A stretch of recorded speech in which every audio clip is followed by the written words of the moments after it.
Salut, c'est Vincent, bienvenue dans cette vidéo où je vais te montrer comment faire un graphique from scratch, c'est-à-dire depuis le tout début, et un graphique tout simplement pour suivre un objectif. Donc ce que je te propose de faire, c'est tout simplement de mettre les dates ici, d'accord?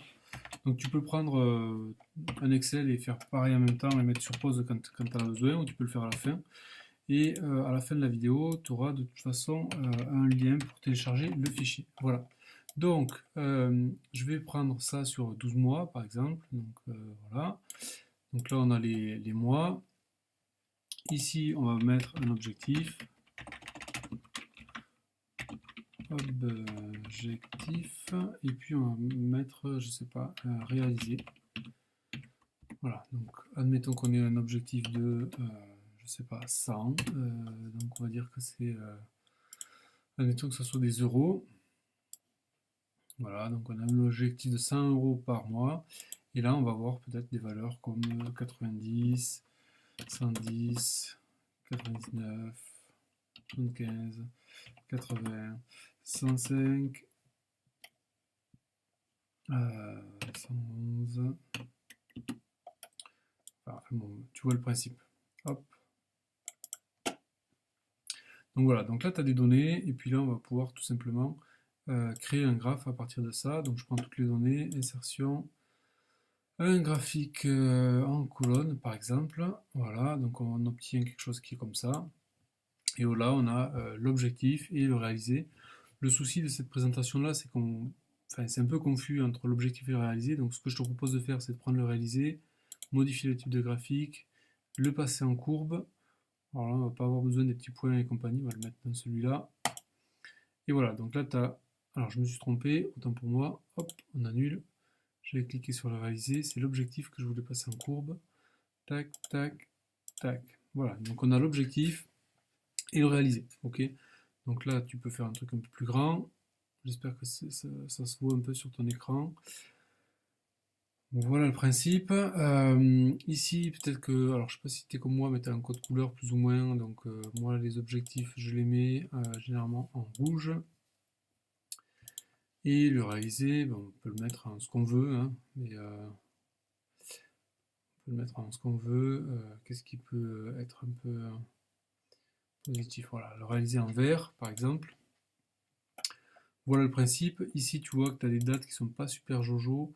Donc, ce que tu peux faire, je l'avais montré dans une autre vidéo, mais tu peux changer le format. Donc là, on est en date et on va le mettre en format. On va le personnaliser. Donc ici, c'est les formats date.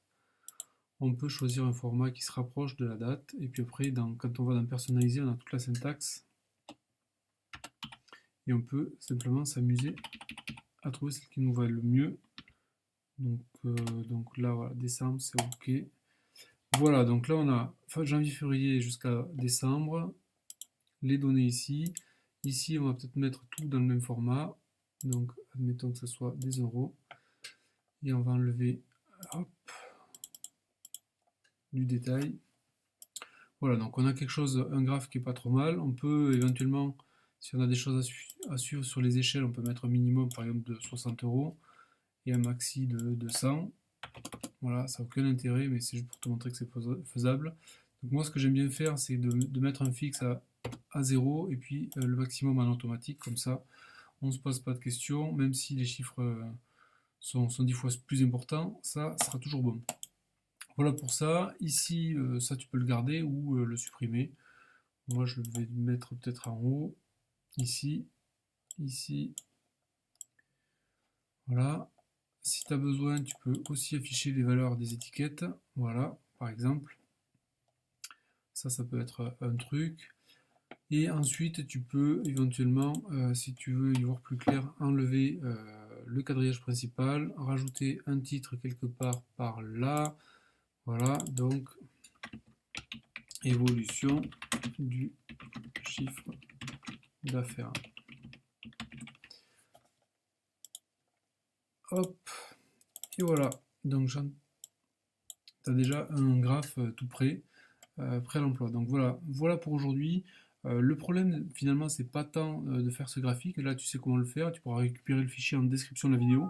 Ce que je vais faire, c'est que dans un autre épisode, je vais te montrer comment on peut remplir ces données-là de manière un peu plus maligne que de se les compléter à la main comme ça, comme je viens de le faire. Et donc là, tu auras une astuce supplémentaire pour créer un graphique de suivi d'une activité, quelle qu'elle soit, alors que ce soit des euros, que ce soit quel que soit ce que tu veux suivre, ça permettra de répondre à la question. Voilà, merci beaucoup, à très vite, bye.